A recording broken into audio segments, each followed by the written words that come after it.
The MLB playoff races in the American and National Leagues are quite different looking this year. After a sweep of New York this weekend, Boston has a big lead in the AL East, as does Cleveland in a weak AL Central. Houston has the second-best record in baseball, and a 4-game lead over Oakland in the West. Seattle sits 6.5 games back but is playing .571 baseball, and is only 2.5 games out of a wild card themselves. And no one else in the entire AL is over .500. So, it is a pretty safe bet that the 5 playoff teams will come from these 6. And it is only August 6th. In the NL, no one is running away with a division, and the parity will keep playoff hopes alive well into September.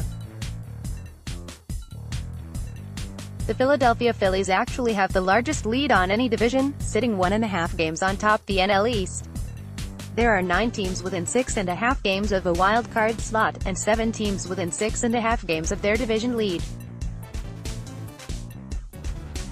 Time to dredge up old memories of historic comebacks and collapses if you are not in the mix above.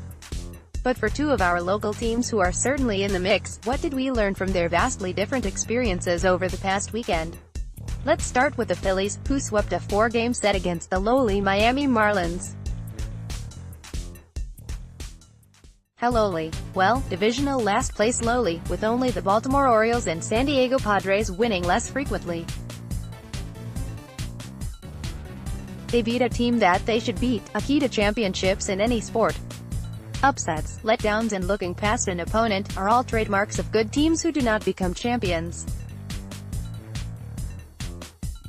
The Phillies took care of business, and after a 2-game set against West-leading Arizona Diamondbacks, they will then have a chance to do the same against the aforementioned Padres.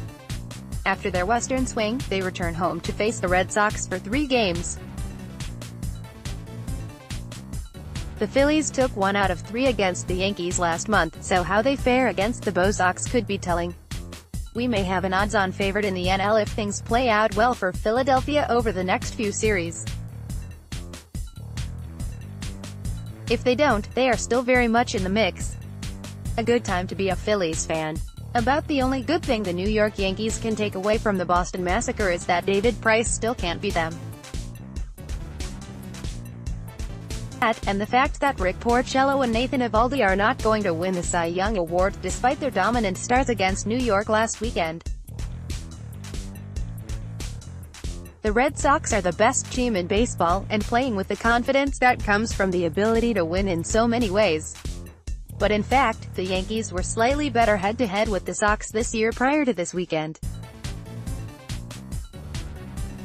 They have been the only division team especially able to match up with any degree of success, and they have 6 more games against the Red Sox. The Yankees bounced back last night against the White Sox, and frankly play the softest part of their schedule in the coming weeks. And well before the leaves begin to turn, Gary Sanchez and Aaron Judge will be back. If snake-bitten Clint Frazier can finally catch a break, he may add to the offensive depth as well. And we will see Justus Sheffield this season. Almost unnoticed amidst the playoff frenzy, the New York Yankees will soon achieve their 26th consecutive winning season, the second longest such winning streak in baseball history. Second only to the team who put together a streak of 39 consecutive winning seasons, the New York Yankees. Even in the only decade they did not win a world championship, they had more wins than any team in baseball. So in fact, it is as good time to be a Yankee fan as well, as they ramp up for yet another pennant run.